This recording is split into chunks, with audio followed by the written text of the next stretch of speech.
in search of soil. Where do you stand now in terms of the importance of these micronutrients when it comes to plant growth in the soil? Yeah, well, first of all, I would put myself firmly in the school of if you're doing the cover crops, you're keeping the soil you're not disturbing the soil. You've got diversity, and then incorporating livestock. I'm definitely of the opinion that we can unlock those things. So I haven't changed that, but I do think that things like micronutrients, and again, I'm still in kindergarten, but I think the judicious use of micronutrients and even small amounts of other macronutrients in the soil, in foliar applications, may unlock a lot of the potential of the soil, especially in degraded soil. One of the things I've become more aware of is the role of calcium that I'd never heard about, for instance. So I'm trying to experiment with that over here in pot tests and things like that to see, well, if I apply calcium to the soil, how, for instance, would that help my vegetative growth? And those are questions that I'm still working on. Yeah, and I think when some people hear of studies like that, they want to turn to an amendment. And there's a huge industry out there that sells stuff to farmers and gardeners to put on the soil.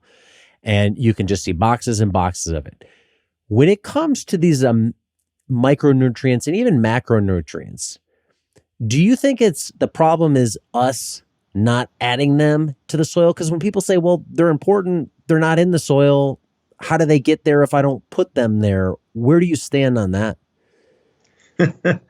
Well, I would imagine there's a balance. Let me tell you some of the stories that I've seen over the last 5 or 6 years where there's a particular, there are a couple of operations that I've consulted to for the last 5, 6 years. And for instance, and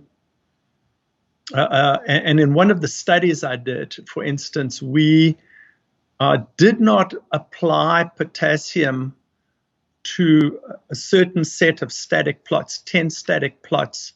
We didn't apply potassium for 4 years, and we took 6 crops, corn, wheat, soybean crops, so 2 rotations of that. And we found that where we did not apply potassium, the ending soil test potassium values were higher than where we did apply,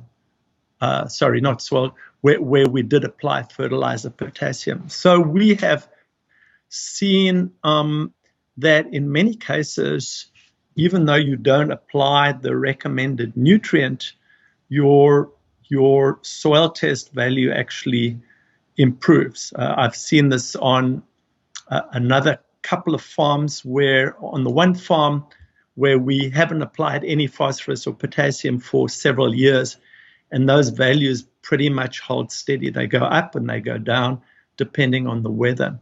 Where we have applied chicken litter in 2 years out of 3, we've actually seen steady increases in soil test phosphorus, not a surprise, but also things like increases in soil test calcium. So there's no doubt that we have witnessed increases in nutrients sometimes where those nutrients haven't been applied. And the thing in common with many of them is that they've had cover crops.